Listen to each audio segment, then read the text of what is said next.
Hello, my name is Matthew. I'm with Mandala, a branding and design agency in Oregon, and I'm here today to talk to you about branding in a digital world. I'm not going to tell you anything that you don't already know. I am going to tell you how to do it. It used to be that companies could tell when a brand was articulated well in the marketplace.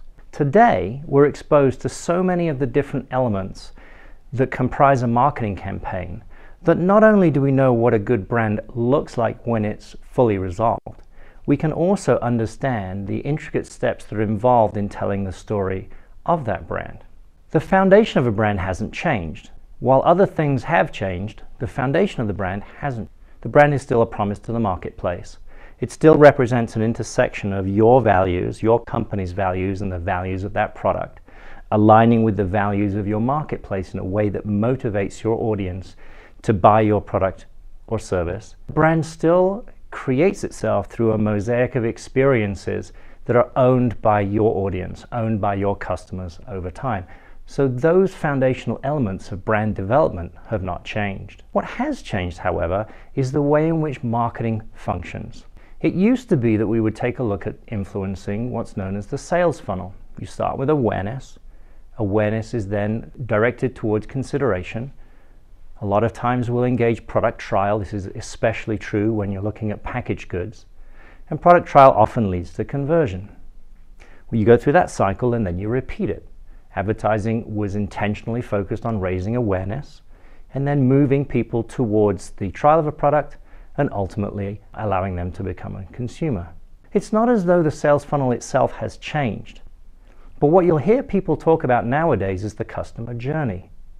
All of the elements from the traditional sales funnel are still contained in the customer journey. The difference is that as marketers, we now have the ability to influence so many more touch points in the evolution of that story. So the sales funnel as we knew it is gone. But really, I would have you consider that it probably wasn't ever really there in the first place. So what I mean by that is that the journey, the customer journey, has always been incredibly complex. The difference is that in today's marketing environment, we can influence the entire cycle. The entire customer journey is open to us with opportunities to change behavior and influence the way in which people act. Product packaging has always been crucial in the packaged goods industry. This is something that you have known throughout the entire business cycle of your companies. Here's an example of some work for Campbell's Soup, pretty iconic in the packaging industry. Here's an example of design that our agency was responsible for in the naming and design for Earth2O, bottled water sold throughout the Pacific Northwest. And most recently, here is a packaging design for a bourbon that we're going to be introducing in January of 2019. Product packaging is designed to influence purchase behavior in a store environment. In 2009, there was a book published called The Zero Moment of Truth. And The Zero Moment of Truth examines the ways in which you can influence the opinion and behavior of a consumer before they get into the store and before they make a purchase decision. Before I talk in detail about the different elements of digital marketing that influence that purchase decision, I wanted to step back 20 years and take a look at the Got Milk campaign. This is something, again, that we're all incredibly familiar with. But one of the things that Got Milk did when it first launched is directly in line with what we do now with digital marketing. The campaign launched in California with billboards. The billboards were placed geographically close to supermarkets, and they ran with the following graphic and the headline Got Milk. So they were doing two things. They were targeting a behavioral situation in which they knew consumers were headed to or leaving a supermarket where milk was sold. And they were delivering an intent-based message in which they were showing the absence of milk in an everyday situation. So again, our consumer is used to eating, in this case, a peanut butter and jelly sandwich, and they're geographically close to the place where they can buy milk. And the headline, as we all know, is suggesting that purchase.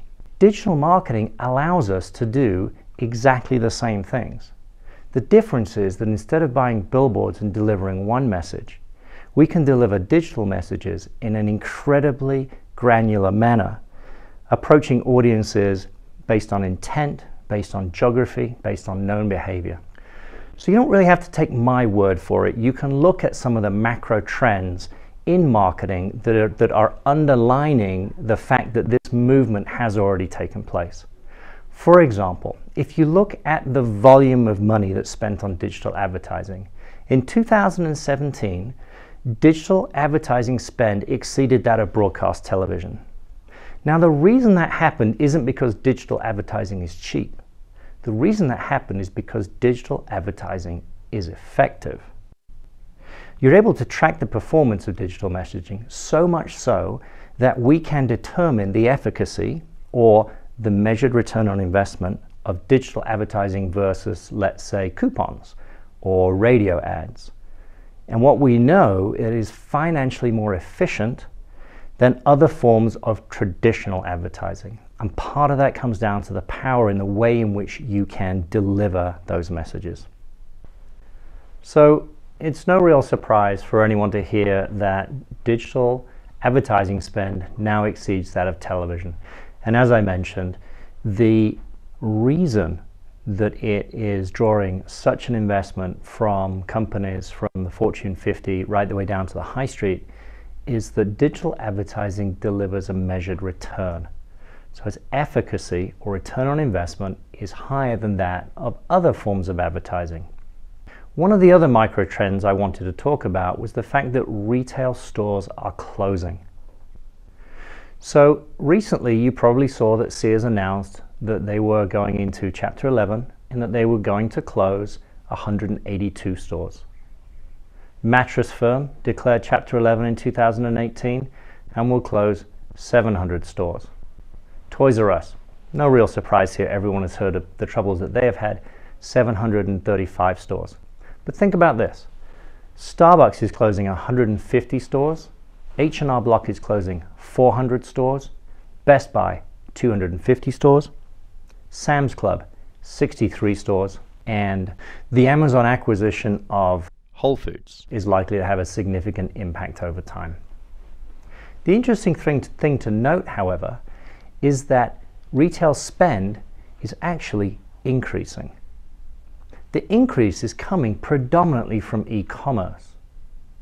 And when you look at the growth in e-commerce, it's important to note that 80% of the growth year over year measured in e-commerce is coming from Amazon. So when I go back to that comment I made a few minutes ago about the fact that Amazon is moving into the grocery store vertical, then one ought to be concerned about what this means in the future, at least from a go-to-market position when you consider your investment in marketing and the things that you're doing to influence the customer. So undoubtedly we're in a period of change, and change brings with it significant opportunity. The infographic that I'm showing you here indicates many of the different things that you're either involved in or your marketing team is involved in today, or the things that you should be considering doing in the future.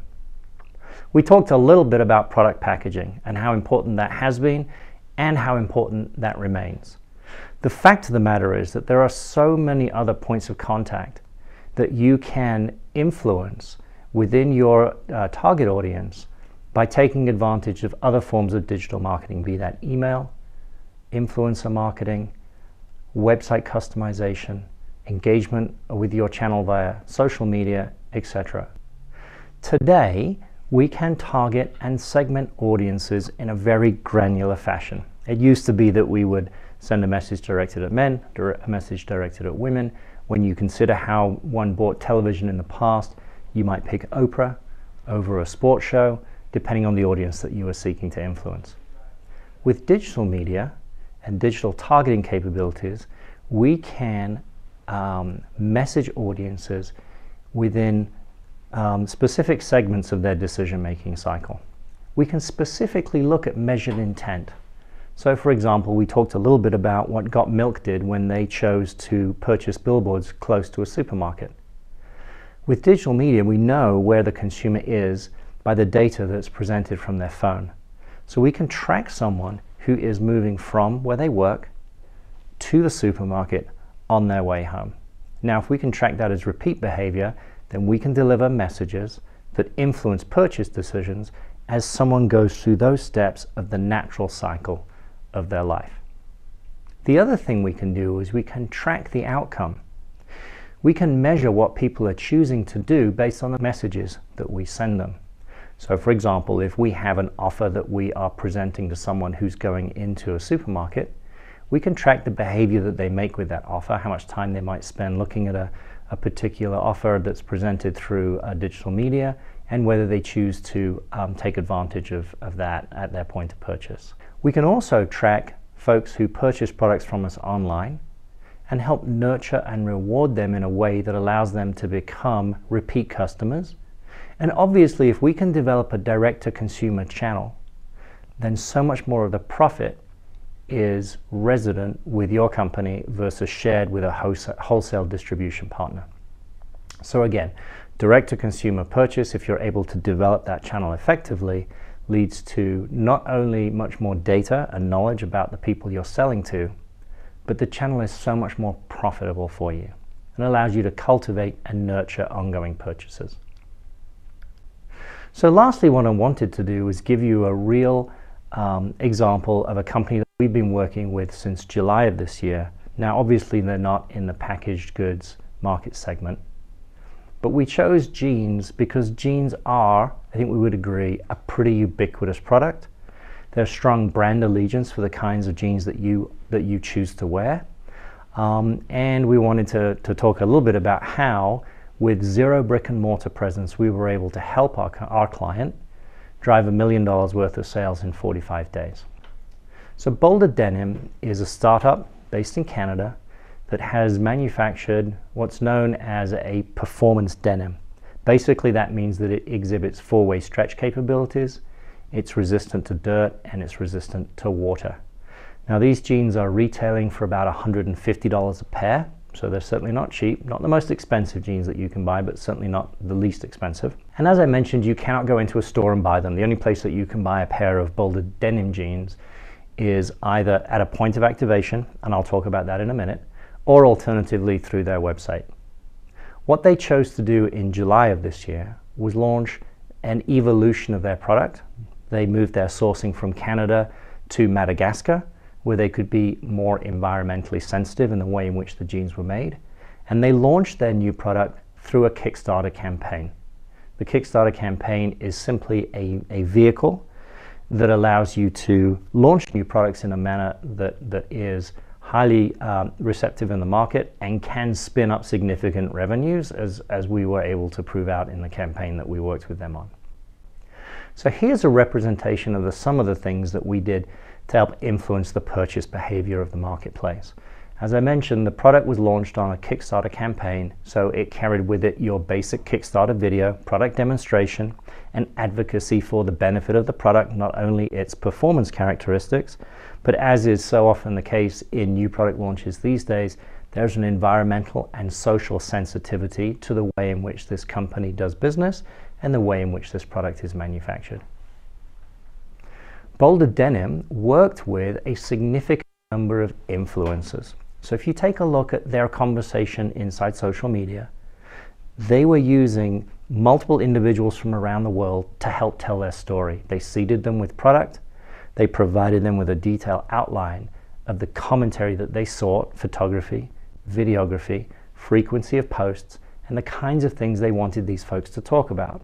And obviously what they did was they chose folks who had a significant following within social media and whose lifestyle, as expressed online, matched the lifestyle and the persona of the people that Boulder Denim was seeking to sell products to.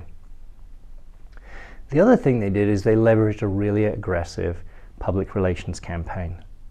And in order to do that, they needed a unique story and they needed a great portfolio of assets. So we worked with the founders of the company to come up with good video and photography that told the story. And then we took the story to both industry media, in this case outdoor industry. Boulder Denim is not from Boulder, Colorado. As I said, they're from Canada, and the two founders are rock climbers. So we focused inside the climbing community as well as the outdoor industry, so camping and hiking and those sorts of things. Our data told us that only 1 in 4 of the owners of Boulder Denim jeans, the first product they introduced, actually participated in outdoor sports. Most were regular people. So we sought to access media beyond just Outside Magazine and Gear Junkie and those sorts of folks. And here are two examples, one the Daily Mail out of the UK and the Manual here in the United States. The reach on the Daily Mail, for example, is well over 500,000. So you can see how public relations gives you the opportunity to access a really large audience very, very quickly and for relatively small investment, let's say, versus traditional advertising. The other thing that Boulder Denim did is they engaged in a really aggressive activation campaign during the time frame within which their fundraising cycle was live. They started in Utah, and then they headed to New York City, back through Chicago, and to the West Coast of the United States. And all along the way, they stopped, connected with their local market, connected with the influencers that they had retained to help tell their story.